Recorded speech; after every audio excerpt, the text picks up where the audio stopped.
Scarcity does not mean everything is running out. It means wants are larger than available resources. A family has limited income, a city has limited land, a factory has limited machines, and a student has limited study hours.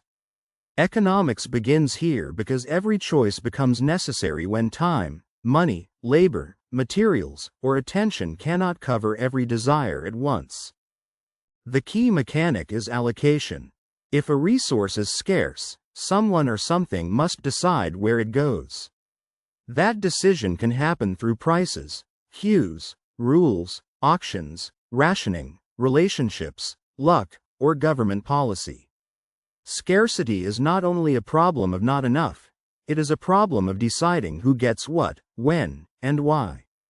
Imagine a family with one monthly paycheck. They may want better groceries, school fees, a vacation, emergency savings, and a new phone. Scarcity forces trade-offs. Paying for the phone may delay savings. Saving for emergencies may cancel the vacation.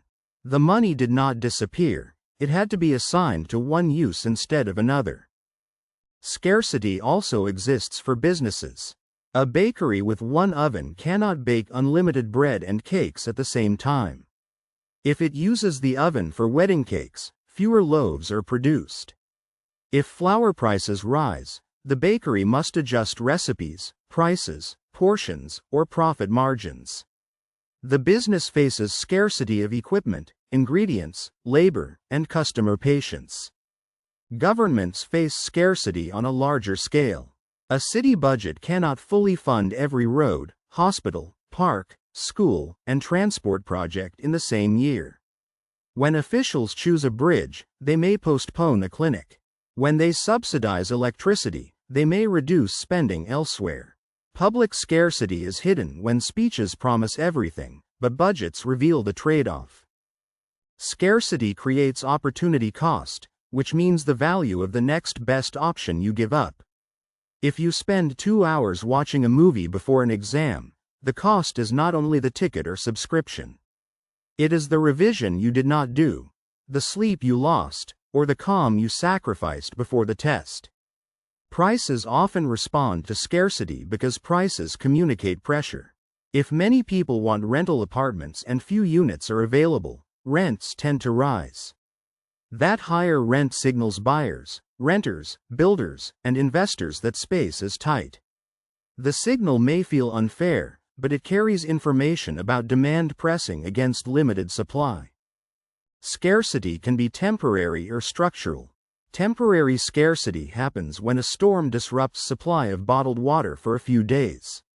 Structural scarcity happens when a growing city has years of housing shortage because building approvals, land, infrastructure, and construction capacity lag behind population growth. The solution differs depending on which type you face. Technology can reduce some scarcity, but it rarely removes scarcity completely.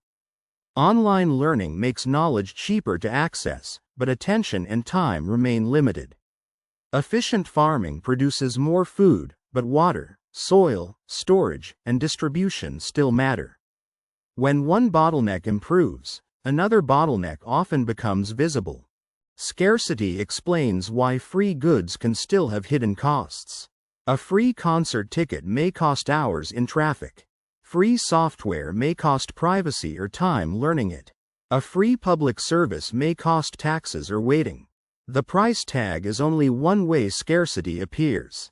Sometimes the scarce resource is convenience, control, or data.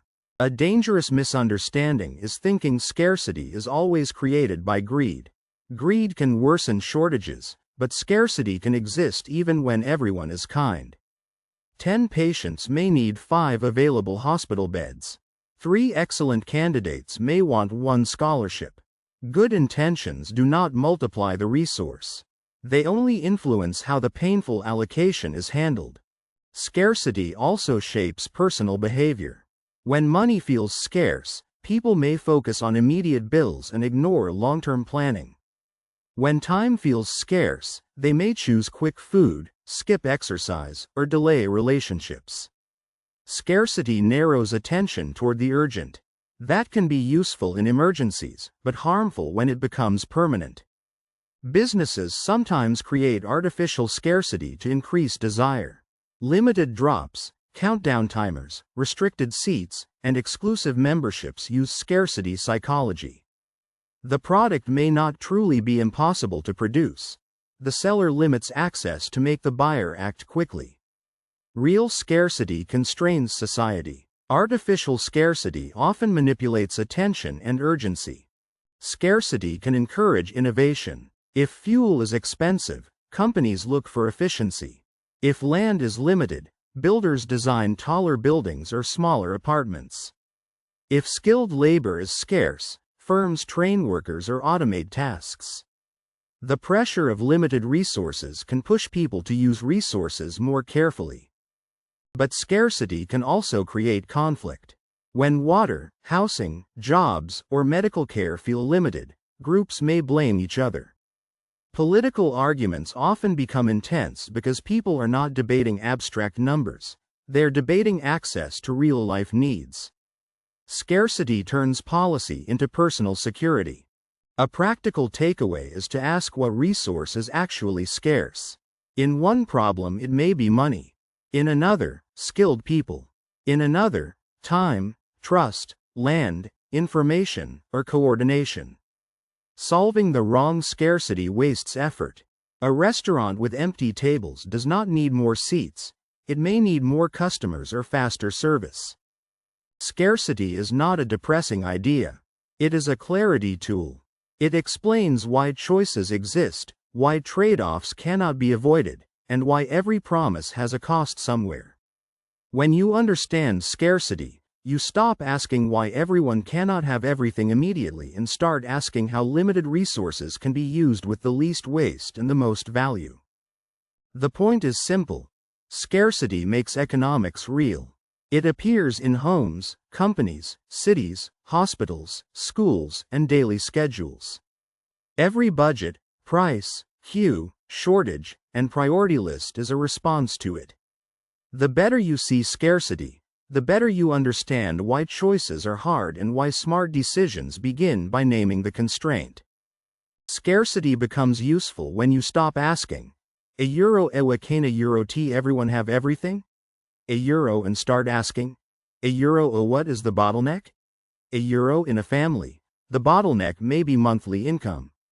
In a factory, it may be machine time. In a city, it may be land, water, road space, or tax money. The moment the bottleneck is clear, the argument becomes less emotional and more practical. This also explains why fairness arguments can become difficult.